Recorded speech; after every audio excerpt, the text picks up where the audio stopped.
Bonjour, aujourd'hui avec le jardin d'eau, nous allons apprendre à rempoter un nénuphar. Alors à l'aide d'un grand panier, une tontine, un plant de nénuphar sélectionné à l'avance, de la terre bien argileuse, du terreau spécial aquatique, de l'engrais à libération lente, du gravier et bien évidemment de l'eau. Donc là on va faire le mélange avec la terre le plus argileuse possible, une terre bien collante, et la terre spéciale bassin.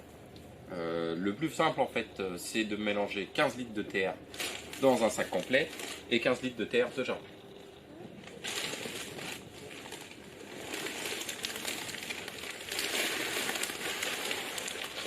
N'hésitez pas à bien mettre les mains, bien décompacter toutes les petites mottes, que la terre et le mélange soient le plus homogène possible. Une fois que votre mélange de terre est bien fait, il va falloir mettre la terre dans le panier. Alors ici on va utiliser une tontine, qui n'est pas une obligation, mais qui permet de bien maintenir la terre le temps que les racines s'enfoncent. Donc essayez de la mettre le plus homogènement possible, et vous allez mettre la terre progressivement dedans.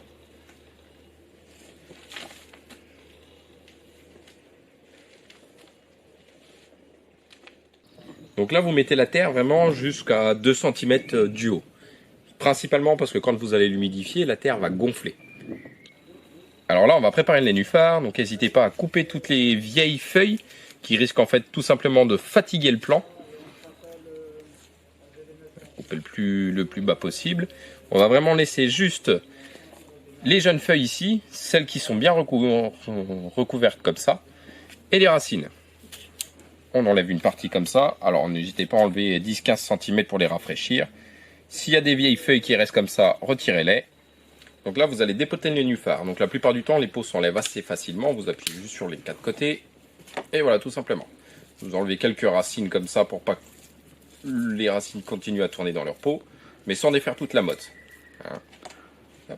Donc là, le but, c'est que le nénuphar ne va pas être mis en plein milieu, mais va vraiment être mis sur un côté.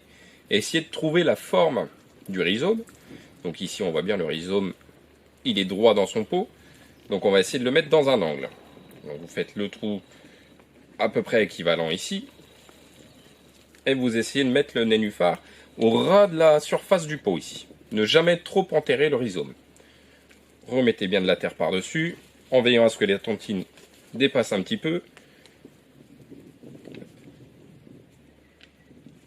Et voilà, le nénuphar est planté. Donc là, on va mettre l'engrais. Juste avant, on explique que le nénuphar est bien dans un angle pour faciliter son développement vers l'avant, puisque le rhizome va toujours se développer en allant vers l'avant. Et donc l'engrais est tout simplement enfoncé à divers endroits. Essayez de l'enfoncer au moins à une phalange dans la terre. Ça facilitera déjà la prise des racines et ça évitera que l'engrais se répande trop facilement dans l'eau. Et bien évidemment, essayez de le mettre en triangle dans le pot de façon équilibrée. Alors maintenant, il ne nous reste plus qu'à mettre la tontine. Donc, n'hésitez pas à bien la tirer et à retasser un petit peu les bords. Déjà, ça évitera que la terre ne flotte trop rapidement. Ça permettra, si vous avez des poissons, qu'ils n'aillent pas gratter directement la plante. Et ça permettra, en attendant que les racines compactent un petit peu la terre, de bien maintenir l'ensemble du substrat.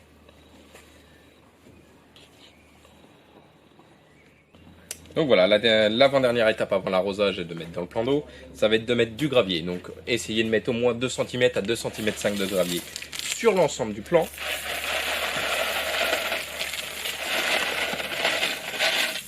Donc ça va avoir plusieurs effets, alors évitez de laisser des petits morceaux qui pourraient traîner.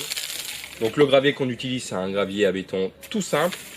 Ne allez pas chercher un gravier de couleur trop compliqué. De toute façon, avec le dépôt de vase et les algues, la couleur du gravier va passer très vite au noir. Donc là, le but de mettre du gravier, c'est, comme je viens de le dire, ce n'est pas esthétique, c'est vraiment de lester le pot, de permettre aux poissons d'éviter de gratter, et dernièrement, de permettre à des bactéries qui vont dégrader les nutriments de s'y loger. Alors là, l'important, c'est de bien arroser votre plant. Le but, c'est d'imbiber un maximum la terre. Ça va permettre déjà d'enlever une partie de l'air, d'alourdir votre pot correctement pour pouvoir le descendre plus facilement, et surtout d'éviter, quand vous allez mettre votre plante dans l'eau, que le surplus de terre et d'air fasse remonter tout le terreau. Alors là, quand vous pouvez, faites-vous aider quelqu'un, puisque les paniers sont quand même assez lourds.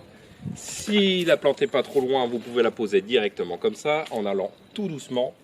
Si ça n'est pas possible, descendez. Si ça n'est pas possible, vous prenez des crochets ou une ficelle que vous faites passer dans le pot.